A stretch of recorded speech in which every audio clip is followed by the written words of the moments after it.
Oh, so it's gonna pick up the line. Okay. Okay. That's all I need to know.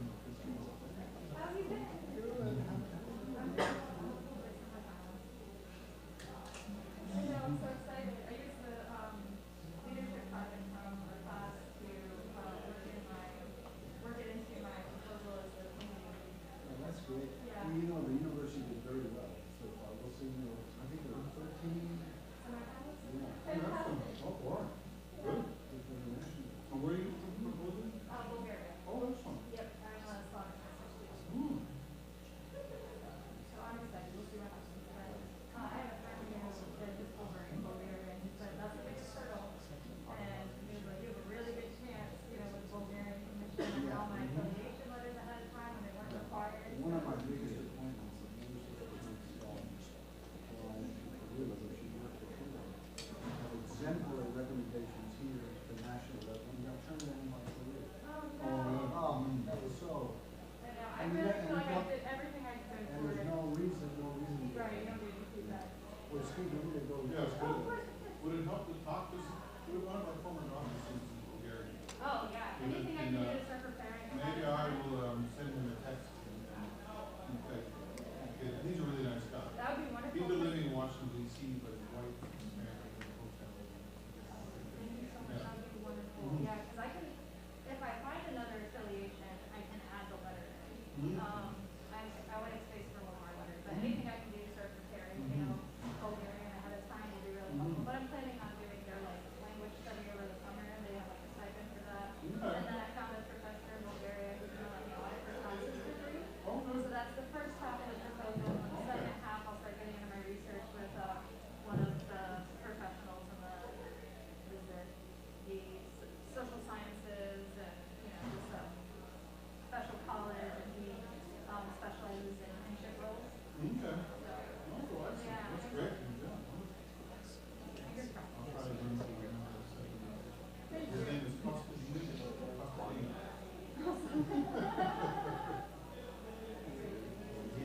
They've been living here probably since the 80s, up in Washington, D.C. So, but he be, real friendly.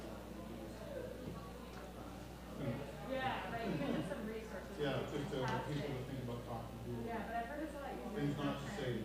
Yeah. Or superstitions. We got Yeah. caught into that when I first studied abroad in Russia. You can't whistle inside because it means that everybody will lose their money who's in the building. So one of our students was like shooting through the foyer, whistling. The entire staff just said to the pocket and was screaming out. Yeah. So things like that could be really helpful. Great. It looks like everything's Yeah, thank you. He said he doesn't want to use the computer, he'll just use the computer. Okay, So very good. so Okay, very good. I think we're all set. Good, thanks for getting us all set up. Yeah, no problem. And then we'll have someone in the kind of computer. We get it set up, and we have a mic for the Q&A. And Okay. my staff will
Rob's gonna round people over. Okay, good. Yeah, please welcome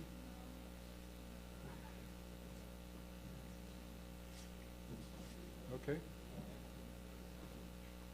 Good evening, and thank you for joining us on this very special event. It's nice to see so many of you out here. We have a special guest tonight to raise, I think, a very significant issue as part of his talk, and it really draws upon his research. My name is Steve McDowell. I serve as the interim dean for the College of Communication and Information, and this event is the kickoff for the 9th annual South Asian Media and Cultural Studies Conference. And this has been a collaboration with faculty and students in religion, sociology, the College of Social Science and Public Policy for quite a number of years. And we've got a great group of organizers that have been working probably since last summer to start to think about the conference and think about themes that we're going to address. I should mention that our executive director of our organizing committee, Vibo Dewanji, he's now a faculty member at the University of Kansas, and so he's been working remotely with us for the last couple of years, but he's a real driver of this whole conference. So this keynote is both an introduction to the conference, but it's also, we partnered with the Center for Global Engagement on the Engage Your World series, and also, most importantly, with the College of Social Sciences and Public Policies, the Ruth K. and Shepard Broad lecture series. And so I'm going to introduce John Mayo. He's the former dean of our College of Communication, but also now is a faculty member in the College of Social Sciences and Public Policy. And we'll let John talk about the lecture series and also introduce our speaker for tonight. So thank you again, everyone, for coming. We look forward to some great discussion as we hear from our guest.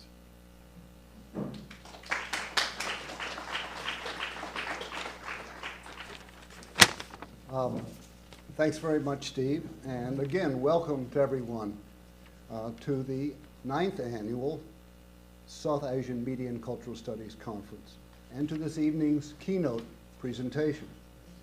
In addition to the School of Communication, as Professor McDowell noted, the College of Social Sciences and Public Policy's broad lecture series and the Center for Global Engagement's Engage Your World speaker series are sponsoring this event.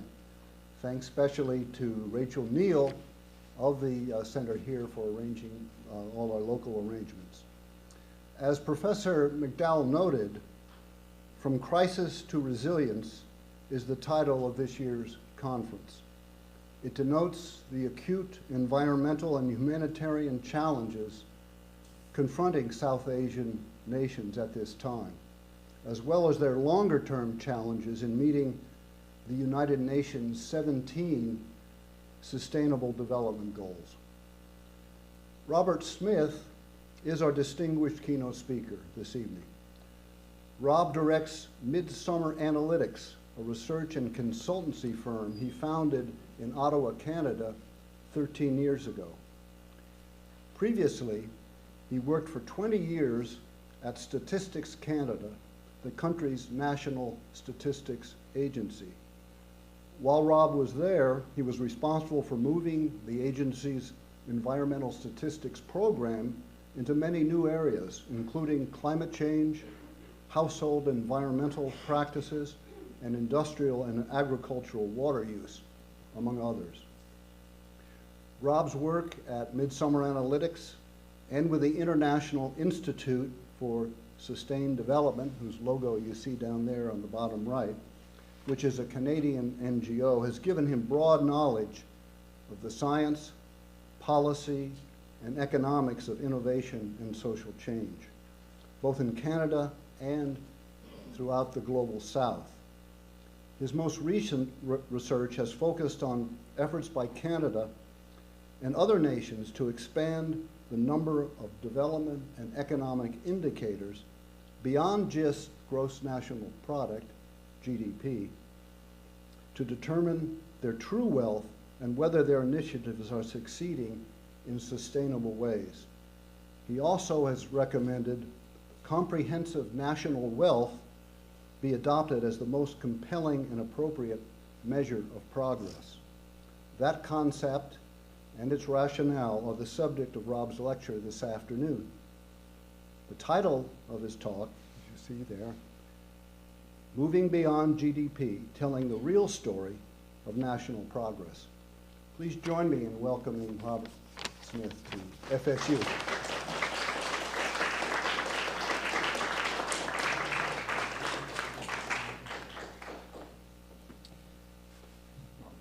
Thank you, John, for that kind introduction and very accurate introduction to my work over too many years now. The gray hair is real. It's a pleasure to be here. I'd like to thank again Professor Mayo and Professor McDowell for the invitation to speak this evening. It's a privilege and an honor. I didn't know that the topic of this year's conference was in fact resilience, but that's wonderful, because what I'm going to talk about tonight I think actually has a lot to do with making countries more resilient by beginning to measure the things that really matter in terms of telling the story of national progress. So again, welcome everyone, and thank you for coming, and let's get on with the story. So if we're going to move beyond GDP, that must mean there's something wrong with GDP. We must have a reason. But you might ask, well, hasn't GDP served us well? Why do we need to move beyond GDP? Well, the truth is there's nothing particularly wrong with GDP if it's used as it was intended, as a simple measure of the size of the economy. The trouble is it's used for a whole lot more than that simple purpose. So politicians, investors, business people, probably you all, me, use GDP very often as the primary judge of national success. So there's a couple of simple equations here that I'd like to show you. I think probably everyone in the room has math skills good enough to figure these ones out. GDP growth equals good news, GDP decline equals bad news. It's pretty much that simple. That's kind of what we use to judge how well we're doing as a nation. I think all of us can agree that that's probably not a robust enough basis for judging national progress, but it's not far from the truth. So the truth is that way too much attention is given to GDP. It's like the indicator that sucks the air out of the room. And the problem is that GDP addiction leads decision makers to favor short-term economic benefits above all else, even when they undermine the elements of well-being in the long run. For example, through environmental degradation, destruction of buildings and infrastructure from storms, which is something that's all too frequent in Florida, insufficient investment in education, and so on. So GDP centrism, GDP fetishism, whatever you want to call it, leads us in a lot of unfortunate directions. So many people think that the time has come to move beyond GDP. And here I have to give apologies to the brilliant economists who came in the past and who were responsible for the framework, all of whom had nothing but the best intentions in mind, but the system has been not used necessarily as the way that they intended it. It's not just me saying that we need to go beyond GDP. There are lots of people who are a lot more important than me who are making the point. So in 2018, when the heads of the G7 nations met in Canada, they said in their communique that GDP was insufficient for measuring success. So the heads of this country and my country and other countries are saying we need to get beyond it. More recently, the UN Secretary General has said that excessive reliance on GDP is a glaring blind spot in how we measure economic prosperity and progress. That's very significant. The Secretary General has not made that statement until very recently. I happen to think he's about 30 years too late in making it, but that's okay. We can forgive him for not being necessarily up on the latest economic thinking. The economist who I like to think of as the grand poobah if I can use that term, of comprehensive wealth thinking is Partha Dasgupta at Cambridge University in the UK. And he says GDP might be indispensable in short-run macroeconomic analysis and management, but it's wholly unsuitable for identifying sustainable development. And that's really the problem, is that our central measure of economic progress, of national progress, says nothing about whether that progress is sustainable or not. That's completely unacceptable, I think, in today's world, where many of us have sort of deeply rooted fears that we are not on a sustainable development path. So to have as a central measure of progress something that says nothing about sustainability is truly, really a problem. So if we're going to go beyond GDP, we have to ask ourselves, where are we headed? What's the destination beyond GDP? Well, the first thing to be clear about is that I don't think we can just leave GDP behind when we move beyond it, because it is in fact useful for its intended purpose. Knowing how big national income is important. So we don't want to leave it entirely behind. And it's also, I think, worth pointing out that it has some really nice features from a decision-making point of view. So it's very conceptually robust. It rests, whether you agree with the theories that it rests upon or not, it rests on really carefully worked out economic theories. It's concise. You can say a lot in a single figure by looking at growth in GDP. Very importantly, it's measured consistently, frequently, and widely, pretty much in every country of the world, pretty much the same way around the world. And finally, it is relevant to the concerns of lots of people. Money in the pocket does matter to people. And if you don't believe that, try living without it sometime, and you'll find out just how important it is. So wherever we go beyond GDP, it better be a good destination, it better be robust, it better have these qualities that I just talked about, and we probably need to take GDP along for the ride. So some possibilities of where we might go. One destination that's being tested more and more is what I call well-being indicator dashboards. So these are large sets of indicators that cover multiple dimensions of what might be considered the determinants of well-being, so things like health and security, environmental quality, and so on.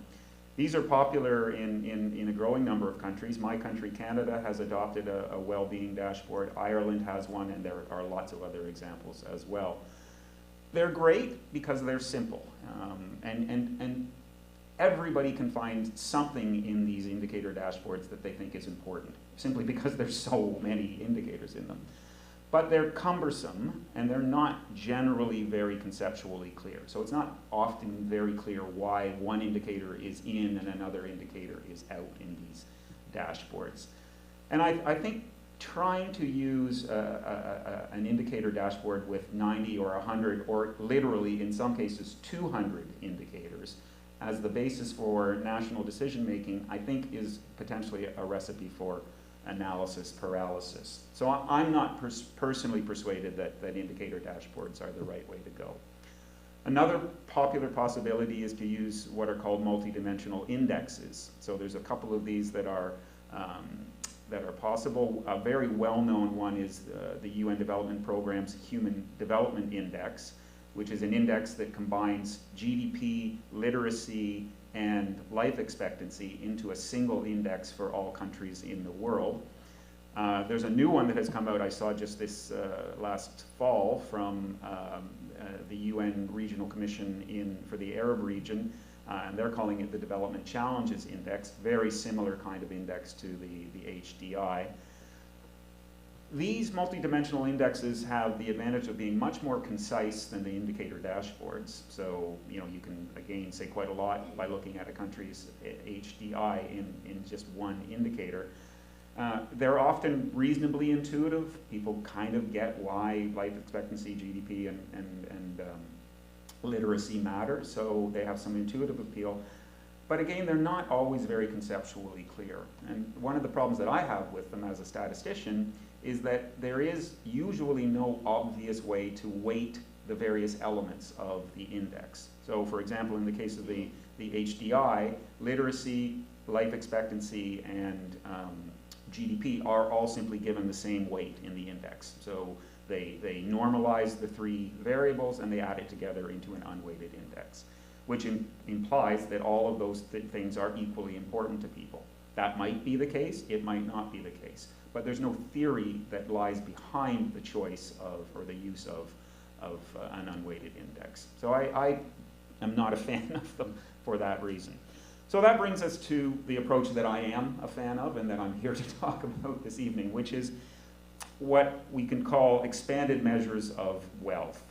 There's a couple of major efforts around the world to measure these expanded wealth measures. One comes from the World Bank, called the Changing Wealth of Nations. Another one comes from the UN Environment Program, called the Inclusive Wealth Report. These are large initiatives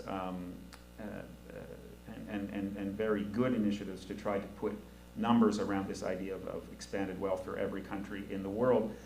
I like expanded wealth measures because they're concise. Again, we can say a lot with just a couple of measures.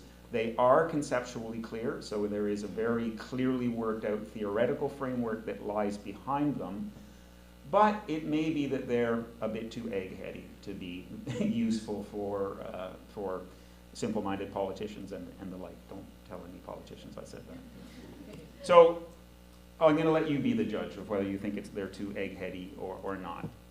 So let's talk about expanded wealth measures. So let's start by asking the question, what is wealth? And how, importantly, is it different from income? So you can think of wealth as what you possess. So you might own a car, you might own a house, you might have some savings in the bank. You all have skills and knowledge, I know that for a fact. All of those things are assets, and together they represent the wealth that you have as an individual. You can think of income as what you earn by applying your wealth. So when you apply your skills and knowledge and capability, you earn a wage, so a salary, and that's the return on your personal human capital. You might earn interest from the savings in your bank. You might make profits when you sell your house. So these are all forms of income, flows of money that you get that ultimately are rooted in the wealth, the assets that you have as an individual. So it's important to understand that wealth is the basis for income. So it's essentially the basis for GDP. So why does wealth matter? Why does wealth matter? Well, because wealth is the basis for income, it's what matters in the long run. Income matters today, but income today is absolutely no guarantee of income tomorrow. As anybody who's ever lost a job knows, income can disappear very quickly. And if you have no wealth to fall back on when your income disappears, that's called poverty, and it's not a position that anybody wants to be in. So both income and wealth are important, and that's why GDP is important, because it measures income, but only wealth helps us understand and plan for the future in terms of understanding what our prospects will be for well-being in the future. So again, if I lose my job, but I have a healthy bank account with lots of savings in it, I can withdraw money from my bank account to tide me over until I get a new job. If I lose my job and I have nothing in the bank, again, that's poverty, and I'm on the street. That's the difference between income and wealth, and it's really a fundamentally important difference. And unfortunately, people use these terms interchangeably. So people will talk about, oh, that guy makes a lot of money, he's really wealthy. Well, maybe not. It may be that the person who has a great income isn't very wealthy, and they simply have a high income. Perhaps they have a lot of debt, and they're not wealthy at all. So it's important not to confuse wealth and income, because they are really two different things. Okay, so that's what wealth is in general terms. So what's comprehensive wealth? So the first thing to realize is that wealth comes in many forms. We have things like the building that we're in right now, the computer that I'm looking at right now, roads and factories. It's one form of wealth. We have healthy ecosystems and abundant natural resources, another form of wealth. We have productive, well-educated citizens like all of you, yet another form of wealth. financial assets like stocks and bonds, measured net of financial liabilities, another form of wealth. And finally, cooperative relationships built on trust amongst members of communities, yet another form of wealth. And all of these forms of wealth have names that have been given to them mostly by economists. So the first form of wealth we call produced capital. The second form of wealth we call natural capital. The third is human, the fourth is financial, and the fifth is social. So together, these 5 forms of wealth make up what we call the comprehensive wealth portfolio. So why do we want to measure comprehensive wealth?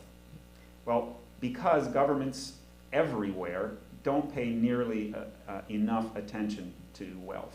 So most statistical offices in the world don't measure wealth at all. No form of wealth is measured in the vast majority of countries.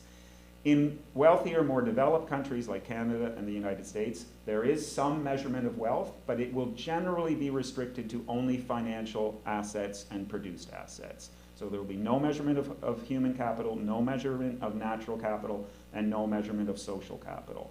So 3 of the 5 elements of the portfolio are ignored in statistical measurement, even in the most advanced and wealthy countries. Why is this? Well, it's in part because all of our statistical effort goes into measuring GDP and other short-term measures. And statistical offices pay the most attention to measuring GDP because, frankly, that's what the public demands. That's what the politicians demand. It's what the journalists demand. And again, this is because GDP has become so centrally associated with our understanding of national progress that it's almost like nothing else matters. It's almost like it's the indicator that sucks the air out of the room and leaves no space for anything else. Yet, citizens, all of us, are highly dependent on all forms of wealth for our prosperity and well-being. So we all depend on our own human capital. We don't get very far in life if we have no human capital. We all depend on relationships with one another. If there's not rich, vibrant social capital in a society, it does not flourish. We all depend on natural capital. We need clean air, we need clean water. It's ecosystems that provide those things for us. So all of these things are fundamentally important to our well-being and our prosperity, but we don't measure them. So what if we did measure them? How would we be in a better position to understand understand progress? Well, let me restate that. So what would be the advantages of having them as a better measure of progress? So I think the first point is that I believe comprehensive wealth is simple to understand. I think any one of you could sit down with a neighbor or a friend, or a parent, whoever, and explain it to them in 5 minutes.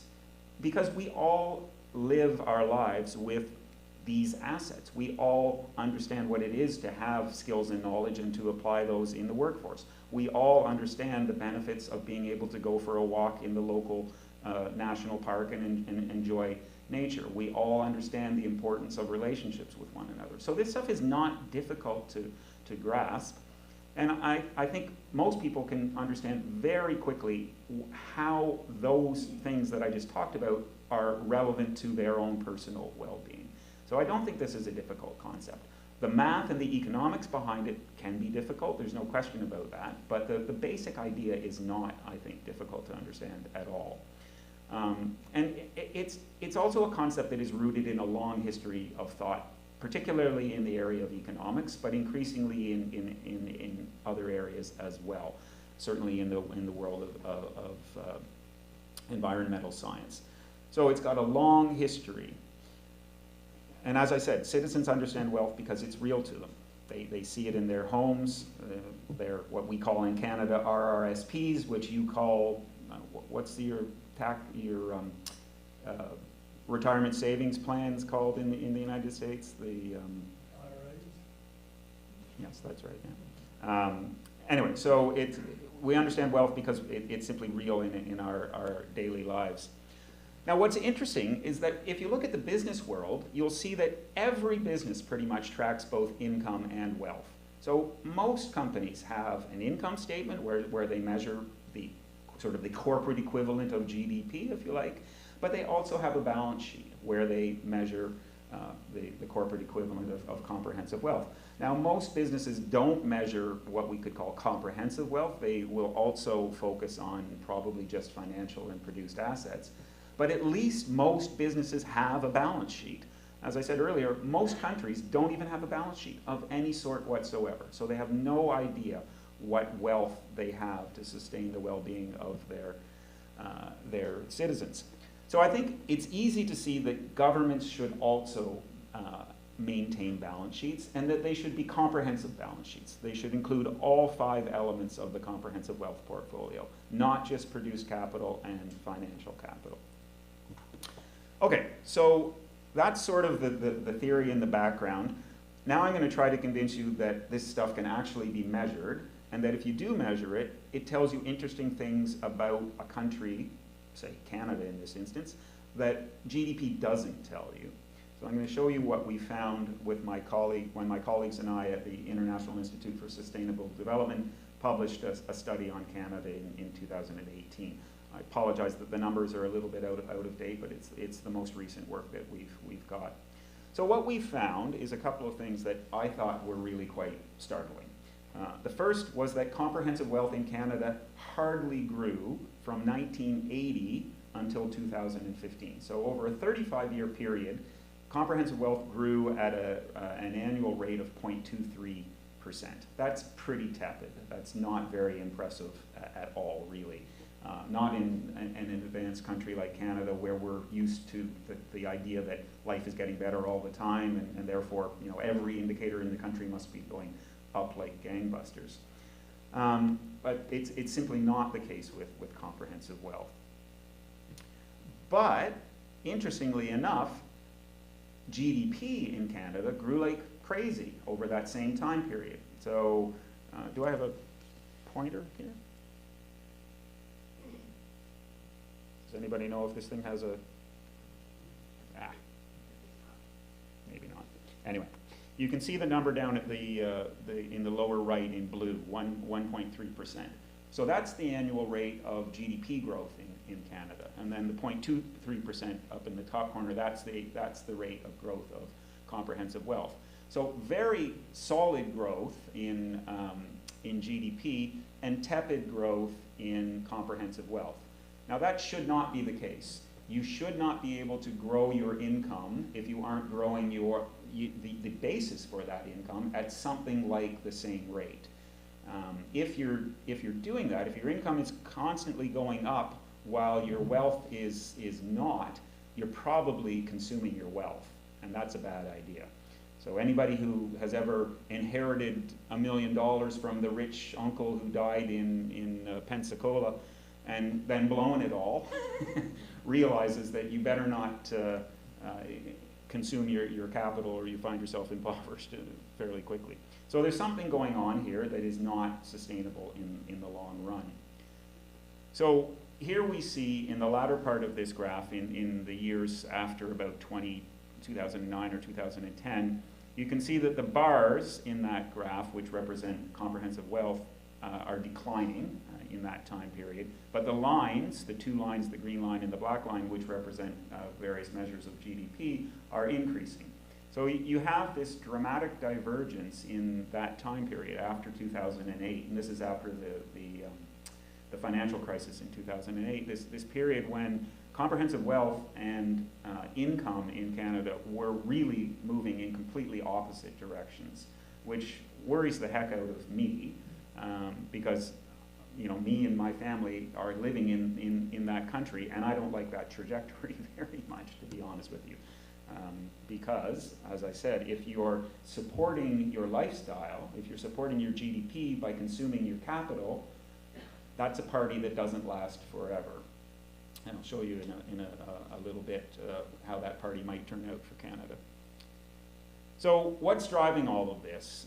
Well, one of the things that's driving it is a pretty substantial decline in what we call market natural capital. So market natural capital is things like commercial natural resources, timber, minerals, fossil fuels in the ground and so on.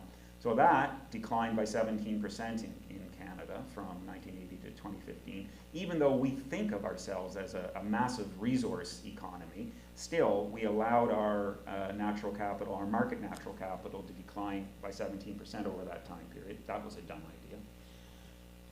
In addition to our market natural capital, all the indicators that we have of ecosystems also suggest decline. Canada's a big country and we have a lot of ecosystems, so the declines are not necessarily that shocking. But it's important to recognize, for example, in the case of grasslands, which declined only a little bit over that time period, that we've already consumed most of our grasslands. They're already mostly gone. So the further declines during this period come on top of massive historical declines in grasslands. Same thing for wetlands. The one thing that Canada has a heck of a lot of is forest. We're not going to run out of forest anytime soon, but grasslands and wetlands definitely a concern. Even more of a worry, I think, is that the evidence of climate change is as clear as crystal in Canada, just like it is everywhere else. So clear trends in terms of sea ice cover, for example, not something that you in the US need to worry about too much, I guess, except in Alaska, but it's a big deal for us, and it's a big deal for the world, and it's clearly declining. Very obvious melting of glaciers and very obvious increasing temperatures. And I just want to, as an aside here, point out that not everything that we measured in this study was measured in dollars and cents. Where we could meaningfully put a dollar value on the assets, we did, but where we couldn't, so for example, in the case of climate change, we used physical indicators. So you can measure comprehensive wealth using both monetary values and physical indicators. It's good to use monetary values wherever you can because that allows you to add them up, but where you can't, physical indicators will suffice. So here's the one that shocked me as a Canadian most, I think, and that is the fact that human capital over 35 years is flat as a pancake in Canada. Absolutely no increase in the average human capital of a Canadian. And that's in spite of the fact, as you can see in the other two graphs, that a whole bunch more Canadians were graduating with advanced degrees in 2010 than they were back in the 1980s. And in spite of the fact that we spend more and more every year on education. So somehow or other, we're not getting a return on our investment. Because if we were, human capital would be going up. Now, it's important here to recognize that human capital accounts in most countries for about 80% of the comprehensive wealth portfolio. So if 80% of your portfolio is not growing a lick, you're in trouble. There's something wrong, and you're not going to be on a sustainable trajectory. And that's why it worries me so much as a Canadian that we found this. Even more worrying, human capital growth was lowest amongst younger Canadians. So kids are not doing as well as old farts like me, and that's a problem because I need to rely on the kids to support me when I retire. So this is really something that is I think, startling and not a happy trend for the country. Produced capital, so buildings and machinery and that kind of thing, did increase quite a lot in our study. But what we found is that the vast majority of the growth, in fact 3/4 of the growth in the index, was because of just two types of fixed assets: housing and the fixed assets used to extract oil and gas. So if you take oil and gas assets and housing out of the index, it grew by 3/4 less than it did otherwise. So that really shows the degree to which our investment in produced capital, even though it's going up, is highly concentrated. And as a result, asset diversification, something that every portfolio manager will tell you you need, is decreasing in Canada. So the combined share of residential buildings and oil and gas extraction infrastructure was 45% in 1980. By 2015, that share had risen to 60%. So 60% of Canada's fixed assets are either houses or oil rigs. I find that a pretty shocking number, actually. The share of housing alone grew from 39% to 47%. So almost half of our fixed assets are just houses. And houses are great, but they don't make the economy go round. the manufacturing industry's share of the total fixed assets dropped from 8% to 3%.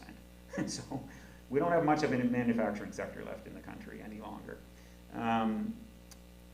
The share of oil and gas extraction in non-residential assets rose from 9% in 1980 to 25% in 2015. So that means that 1/4 of all of the non-housing fixed capital that we have in the country is oil rigs.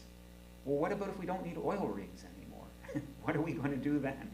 So we have a remarkably undiversified economy, and so it's not that surprising that, according to the UN, Canada has one of the least diversified economies in terms of exports in the G7. So that's, again, not a pretty picture. Financial capital, also not a pretty picture, weighed down by remarkably rapidly growing household debt. You have the same problem in the US here. And something that's new, weak savings on the part of households. So the graph in the lower right is a bit hard to read, but you can see that there's an inflection point in it around 1997. So the light blue line up until 97 is above the dark, and then it flips after 97. And those two lines represent household savings and borrowing. So after 1997, Canadian households, which had been savers since time immemorial. You can go back in the statistics as far as there are statistics, and you will find that Canadian households were saving rather than net savers rather than net borrowers. After 97, they became net borrowers. So what's the problem with that? What does it matter that households are net borrowers? Well, if households are net borrowers, where does the capital come from to support the economy? Well, it comes from foreign lenders. So you become increasingly indebted to creditors outside of the country. So this is a massive change in the behavior of Canadian households. I don't have an explanation for you, except that it's tied very clearly to changes in interest rate policy, which is not a topic I'll get into because it'll take me off on a tangent that I won't be able to resist. But anyway, it's an interesting story and one that deserves a lot more attention. Social capital is harder to evaluate, but based on what we could find, it appears more or less stable in Canada up until 2015. I'd like to see these numbers from 2015 onward, and I'm guessing that they might be a little bit less stable. Probably here in the US, they would certainly be less stable, I would argue.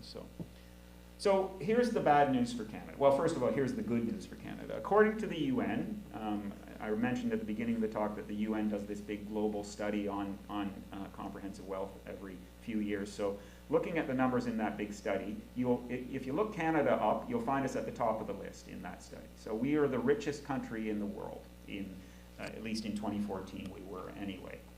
But if you look a little deeper into those numbers, you'll find that although we were the richest of the G7 countries, we were also the worst at growing our comprehensive wealth.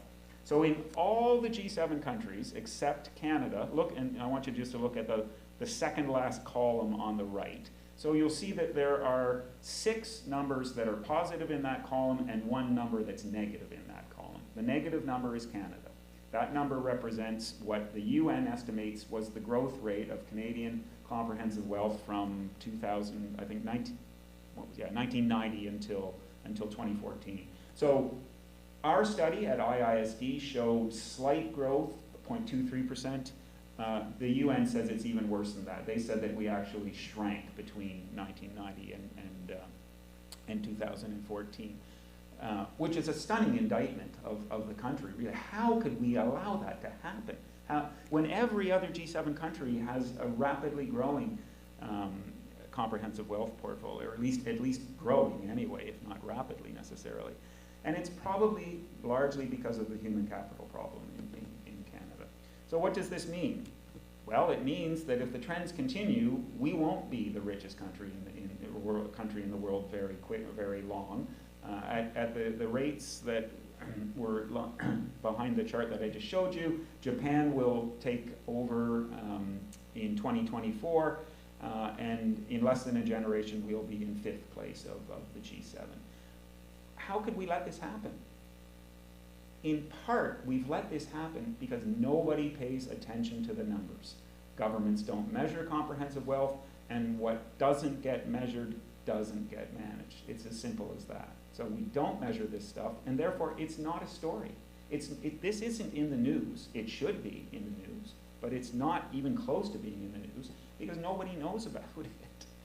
So what should Canada do? Well, I think they should add one indicator to the suite of measures that are used to track national progress, and that's comprehensive wealth. And I honestly think that every other country in the world should do exactly the same thing. And if they did, we would have an improved basis for decision making. But just measuring it is not enough. We also then need to use those measures to design policies that better balance short-term objectives like growing income with prosperity and well-being in the long run. Right now, short-termism trumps long-term prosperity and well-being every time. We need to change that, and measuring comprehensive wealth is one of the ways to do that. If we had comprehensive wealth as a lens on progress, decision makers would have the tools that they need to focus on the future and not just on the present. The tools that they have today put too much emphasis on the short term, so it's time, I think, to bring balance to decision making. There are good examples, positive examples of this happening around the world. So here in the US, I'm very happy to tell you, if you didn't already know, that the White House has recently announced that it's going to start measuring natural capital, at least, and putting it on your national balance sheet. Not yet social and human capital, but one step at a time, and that's a very positive step. The UK has already gone well beyond any other country and is now measuring essentially comprehensive wealth and including that in its balance sheet, which is fantastic. I was part of an initiative related to the G20 in Indonesia last year, where the so-called T20, which is one of the G20 engagement groups, called for all countries to measure comprehensive wealth. The government of Pakistan commissioned the UN to do a study on comprehensive wealth for that country. New Zealand has something that they call the well-being budget framework that includes comprehensive wealth. And with my colleagues at IISD, I'm currently working with researchers in Ethiopia, in Indonesia, and Trinidad and Tobago to measure comprehensive wealth for those countries. So this stuff is happening. It can be done. It's not perfect. It's hard. But I think measuring this stuff moves us in the right direction. So how are we doing for time? Do I have time to tell a little anecdote? Yeah, okay. Well, I'll tell you a little anecdote. You have to be old like me to know this story. So way back in about 1987 or 1988, the US was actually the leader in natural capital accounting. There was a great guy at the Bureau of Economic Analysis in those days who had done some really good studies on measurement of natural capital as part of his PhD, I'm pretty sure. And he'd gone to the Bureau of Economic Analysis and he'd said, we should do this. We should measure natural capital in the United States. And so the BEA, for a little while, until the early 90s, was right up there with the best countries in the world at developing these early estimates of the value of natural assets. And so they put a value on coal. And remember I said that commercial natural resources like coal and fossil fuels in the ground represent one of the forms of natural capital. So they put a value on coal in the United States. Anybody want to care what the value they put on coal in the United States was? $0. $0. No value in coal in the United States. Why would that have been the case? What was it about American and many countries' policy at that time that would suck the value out of every ton of coal in the ground? Sorry, Al Gore. Well, subsidies. So the governments of the coal-producing states subsidized the companies so much that when you took the subsidization away from the revenue that was earned from the extraction of the coal, there was in fact no value left over. So can you imagine how the senators from Tennessee felt about that conclusion, that their coal assets were worth $0? They weren't particularly happy to hear that news. They didn't think their coal assets were worth $0. And they told the BEA, you shall stop your work on natural capital accounting, or we shall stop your funding for the rest of your work. And so the BEA dutifully stopped its work on natural capital accounting and did not start it again until just the announcement 2 weeks ago that they're going to to do it. So that's how sensitive some of this stuff can be. 35 years, essentially, that the U.S. was out of the game, and I'm delighted anyway that they're now back in the game. And it's a good friend of mine from Yale University who's at the White House as part of the team that's been working on this, and he's an excellent economist and a great guy. So it's great to see the Biden administration finally, getting the U.S. back to where it should have been and was three decades ago.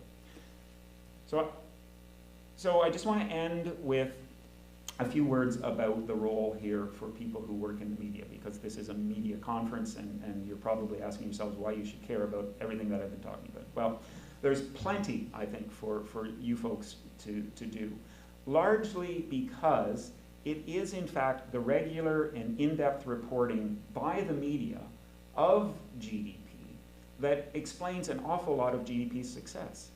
Average people don't know what GDP is. If you ask the average person on the street to define GDP, I bet you won't even get anything close to the right definition of it. But ask them if they think it's important, they'll probably say yes, because they hear about it all the time. It's in the newspaper every day. It's on the radio every day. It's on television every day. It's reported by the BEA every month. Of course people are going to think it's important, and that's in large part because the media does a great job of reporting on it. So what gets amplified gets noticed. And if you're interested in this and a journalist's perspective on this, there's a great book by a fellow named David Pilling, who is a Financial Times journalist, and it is very much worth looking at.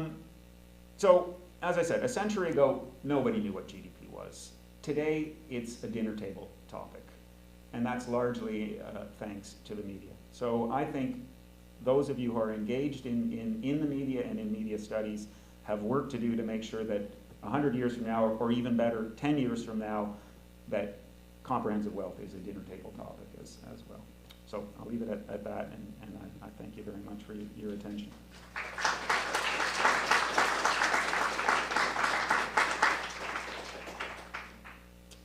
And I guess we have time. Do we have time? I lost track of time here.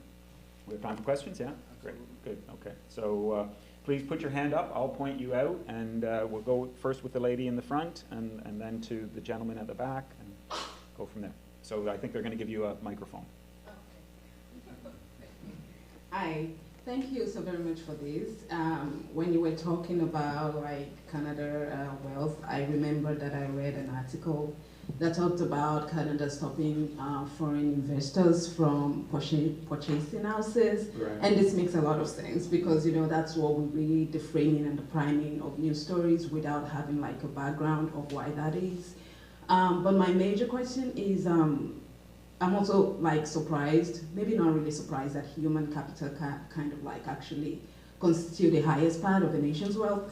I was wondering the role of immigration, because I know there's a large influx of immigrants coming into Canada, into the Western world. Is there any value for human capital that you're bringing in? Because the rate of immigration, I know from my country, is high.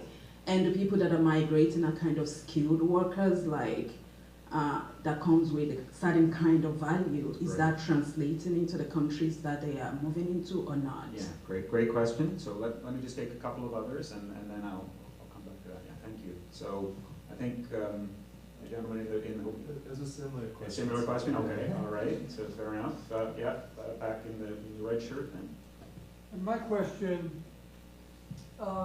deals with the politics of measuring wealth. Mm-hmm. I'm curious, in Canada, it seems to me that generally conservatives like the idea of acquiring wealth.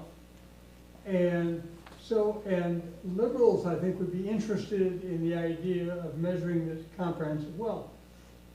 Is there kind of political agreement that moving to measuring comprehensive wealth is a good thing, or does there get somehow to be ideological conflict over this? Right, yeah, good question. Thank you. Anybody else right now, or not? I'll address those two. Yeah, please. Question about in measuring I have a question about what really goes into measuring the comprehensive wealth.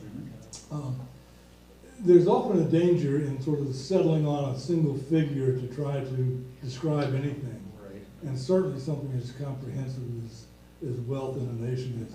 How do you take into account things like distribution of that wealth? And who has access to it? And how these different types of indicators, different types of capital interact and change. It's very complex. Yeah. Appreciate what you've done, but Yeah. seems like there's more to do.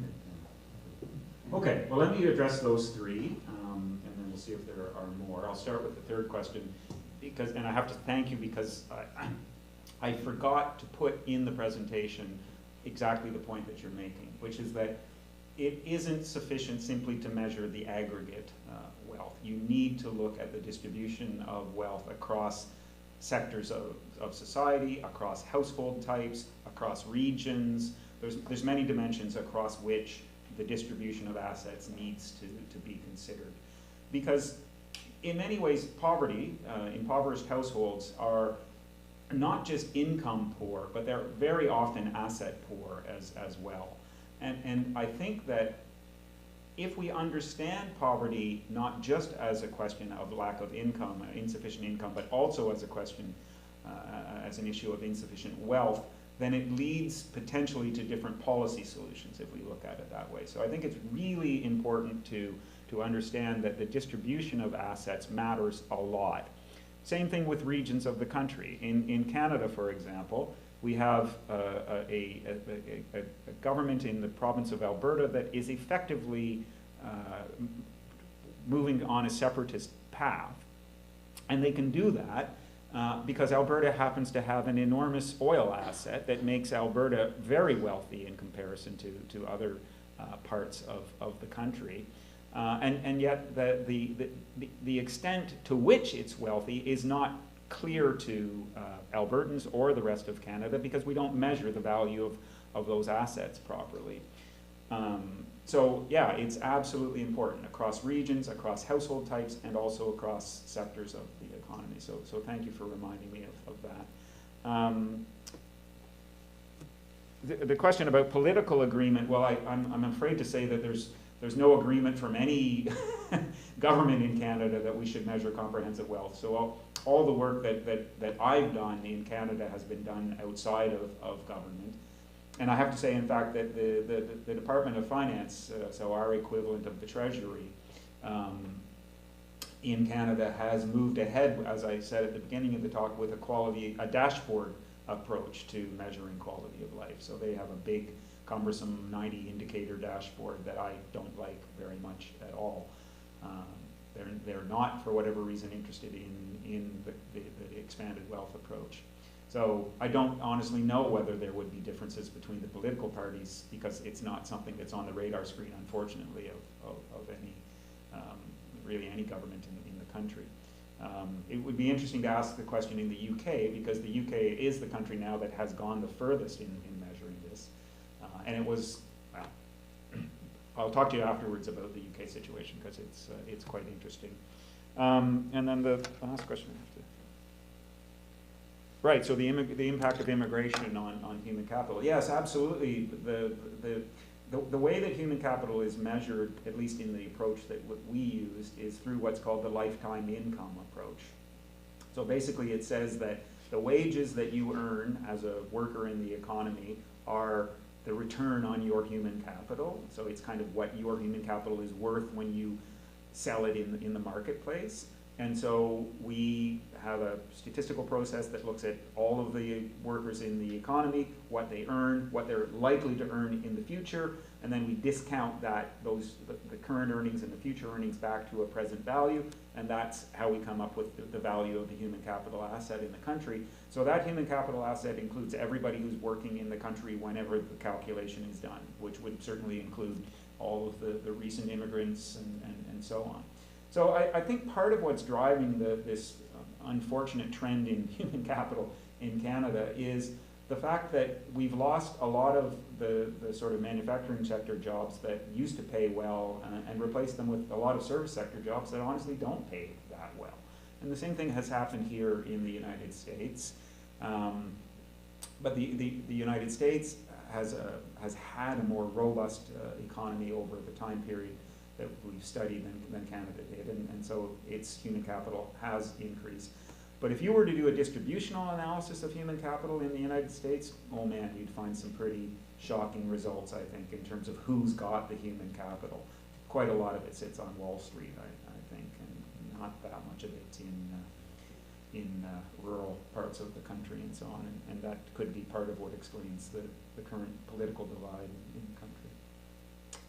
Other comments or questions? Say something about how you're working on social capital. Yeah, so social capital is a tricky beast. It is probably the element of the portfolio that has been least studied up until now.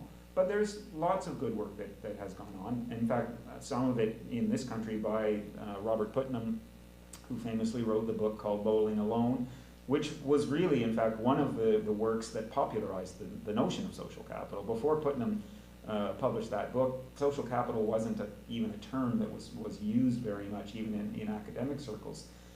So he kind of put it on the map a bit.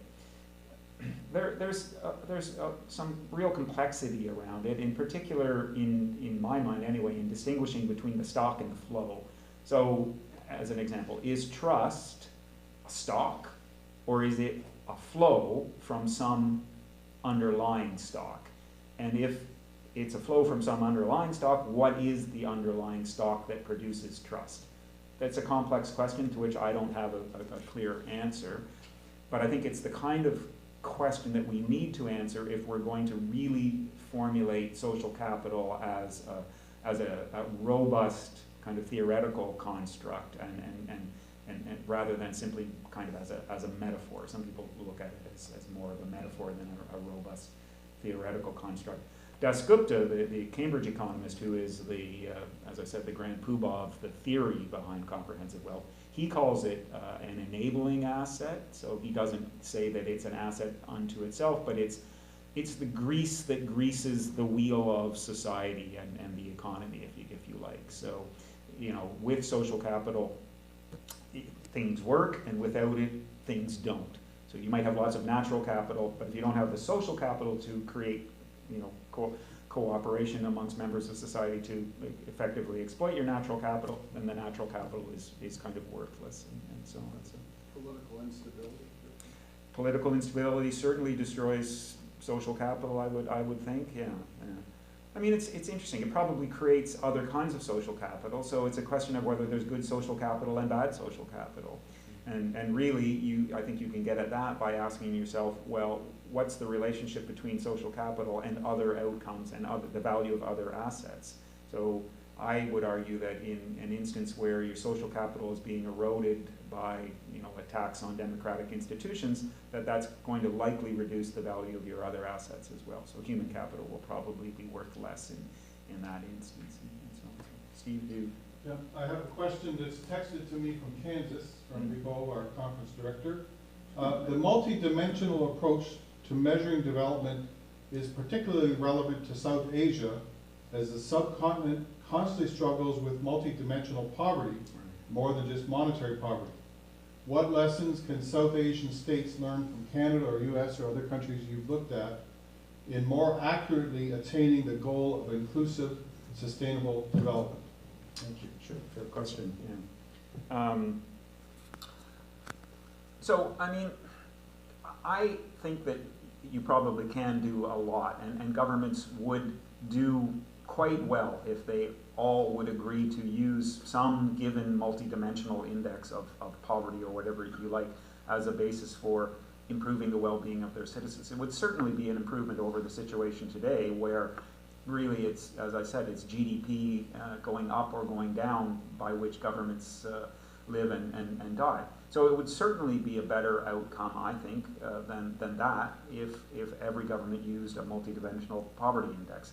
And there is, at Oxford University, there's a group that has worked for many years on the development of a multidimensional poverty index that is quite popular. And so, if governments around the world said, we're going to start using the Oxford Multidimensional Poverty Index as the to help us guide more sustainable decision making, I would stand up and cheer that. But I would stand up and cheer that less than if they agreed to use comprehensive wealth, because in spite of the utility and the value of those multidimensional indexes, I still have a problem with the way that they're aggregated. They're usually aggregated on the basis of not much more than some researcher's opinion as to the weights of the various elements of the index. And I, as a statistician, but also as an economist, I find that problematic. Now, what we use in comprehensive wealth, of course, is market prices to weight things. So you can argue that market prices are an imperfect basis for weighting things as well, and I accept that. If Partha Dasgupta were here, he would say, well, you're not supposed to use market prices to weight assets in comprehensive wealth. You're supposed to use something called shadow prices, which are sort of, if you like, imaginary prices that reflect the marginal social utility of all goods and services in the economy. The problem with shadow prices is that they don't exist, and they're very difficult to measure. So an example of something that might be considered a shadow price would be the social cost of carbon. So if anybody here works in the field of climate change, and you'd probably be familiar with that concept of the social cost of carbon. Essentially, it's the marginal social damage of a marginal unit of carbon emissions. And it's part of the problem with it as a shadow price is that it can have values anywhere from $50 US to $3,000 US, and there's no agreement on it. But anyway, if you could measure comprehensive wealth using a robust set of shadow prices, I think that would be the ideal way to go. But if we can't do that, using multidimensional indexes would be fine. Really, honestly, I think so. Yes. Thank you for the fascinating lecture. Do you mind using the microphone just so that the people who are online can hear? I'm sorry, Tom, did I miss you? Yeah. Okay. I'm a PhD student at School of Communication. I'm from South Korea. I really appreciate your insight, and of course I'm in the progress of my human capital development. You are. So the biggest takeaway from your lecture was, like Oladoin, my friend here, the stagnation of human capital compared to the fast-growing expenditure in education. And I was wondering if you have any insight to share in relation to the growing precarity in overall industry, assuming Canada's situation is not that much different from the South Korea or the US, the neoliberal push to so-called flexibility in job situation. Yeah, so because, as you said, those jobs don't make you rich, and it's very precarious, and it doesn't guarantee tomorrow's employment. And yeah, I was wondering about that. And my second question is about social capital. So social capital has these components of civic engagement and trust among social members, and that reminds me of the January 6th Capitol taking. And of course, it was kind of social conflict, but it increased kind of civic engagement, and I was wondering if there's any political stance component in your measurement, because, right? Yeah, good question. Yeah. Okay, Tom, did you have a question? Yeah, I'm going to try to tie this to the communications and also the politics part of this. And I think in communications, whether it's kind of media or performance or whatever form that takes, there's a statement that what we measure is what we think is important. And so what a commentator, a journalist, a director, puts out as a message, they're making this choice. And so if we're focusing on GDP, and again, I think I'd like to just say one thing about the negative side.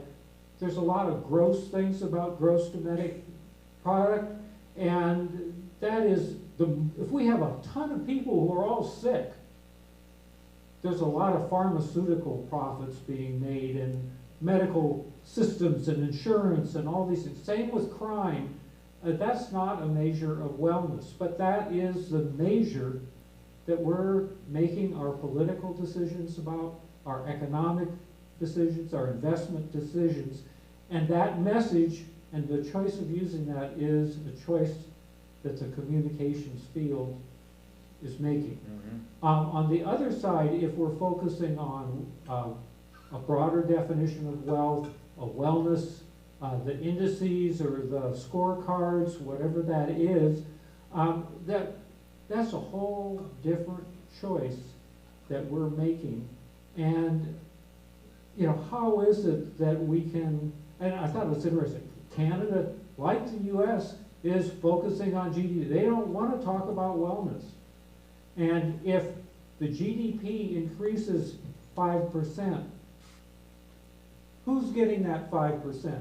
Is it the wealthiest of the wealthy, or is it workers and renters? You know, their workers and renters, all they get is the inflation.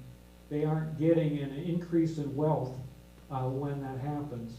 And so there's just not this awareness of how important this choice between GDP and wealth is. I couldn't agree more. Yep. The lady in the white. It's 7. Are we going to carry on for a bit longer? Yeah. Okay. Sure. Okay. Great. Thank you so much for your enlightening presentation. It just came to mind that given the global landscape of development right now, many of the things happen in the Western world and they kind of trickle down to the global South. And is that the right way to go? So is it kind of reinforcing the modernization paradigm that this is what wealth looks like for each and every country in the world? Because if we talk about population density in the global South, it's much more than the Western world. And then you have some produced capital, which would be infrastructure development, and then the natural capital, which is kind of, you know, being exploited at a much faster rate than here. So how would that look like when this particular index is also used for measurement of wealth in those countries?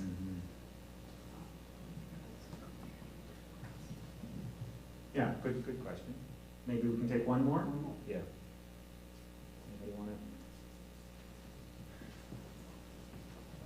Hi, I just wanted to ask, you said that GDP is kind of common because it's simple, so like a lot of news groups can use it. But you know, there's like 5 different facets to comprehensive wealth. So what do you think is the easiest way to make this less eggheady and more, you know, comprehensible for people to catch on to it? No, that's a good question.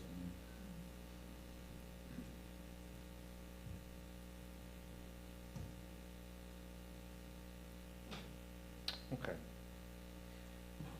All right, so, I mean, to your question, do I think that this indicator would be valuable to governments in the global South? I do actually think it would be valuable, and let me give you an illustration of that. Developing countries have long been milked for their resources by resource companies. So resource companies are pretty smart. They go in and they cut very good deals with governments to extract diamonds or gold or whatever it may be. And part of the reason why mining companies and other kinds of resource companies can get away with that behavior is because nobody knows what the actual value of the resources that are being exploited is. And that's because nobody measures it. So if you were to actually measure the value of a forest in place or a gold deposit in the ground, then you would have a basis for negotiating on a much firmer footing with a clever group of lawyers from a mining company, because you'd be able to say, well, that asset is worth, I don't know, $1 trillion or $500 billion or something like that. And you're telling me that you're going to pay me royalties of $25 million a year for that asset? You're crazy, get out of town. But that's what happens right now. is that the companies that exploit resources get away with paying very few royalties to the governments that are the rightful owners of the resources, because those governments don't know how much their own resources are actually worth. I can give you a very concrete example of that. In Canada, where we're not sort of newbies in the resource extraction industry, we've been at it for a few centuries now, what share of resource rent do you think gets captured by governments in Canada versus the share that goes to the companies that exploit the resources? So how many people think that half of it gets captured by the government and half by the companies? Anybody think that the government captures most of it? No. 20%.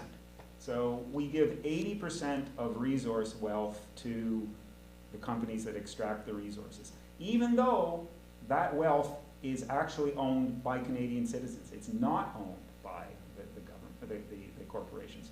So what is that? It's a massive wealth transfer that goes completely unnoticed. It flies totally under the radar screen for most people because they don't think of the assets as having value in and of themselves. They only think of the resource commodities that are extracted from the assets.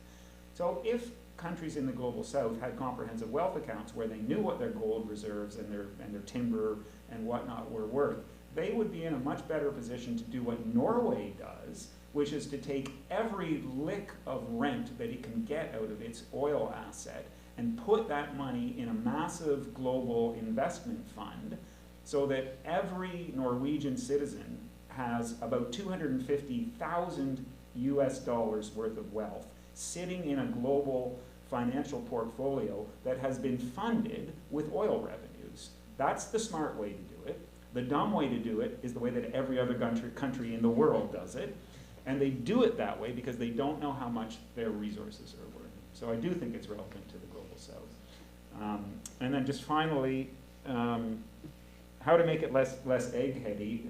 It's a fair question. I would say with time and with explanation, because you know what, GDP is pretty egg-heady too, and as I said at the beginning, I don't think most people actually do know what GDP is, but they know that it's important, and they believe that we should measure it, and they believe that we should use it to target policies.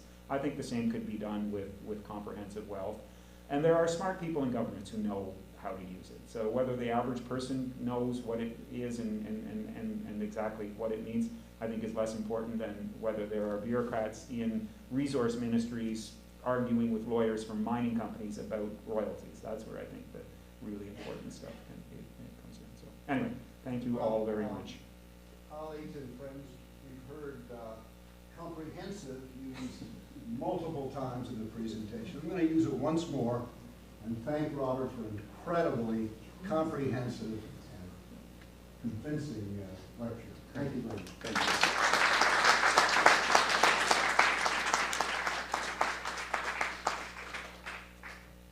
And my email address is there. I'm happy to follow up by email if people are curious to carry on the conversation. But again, thank you all.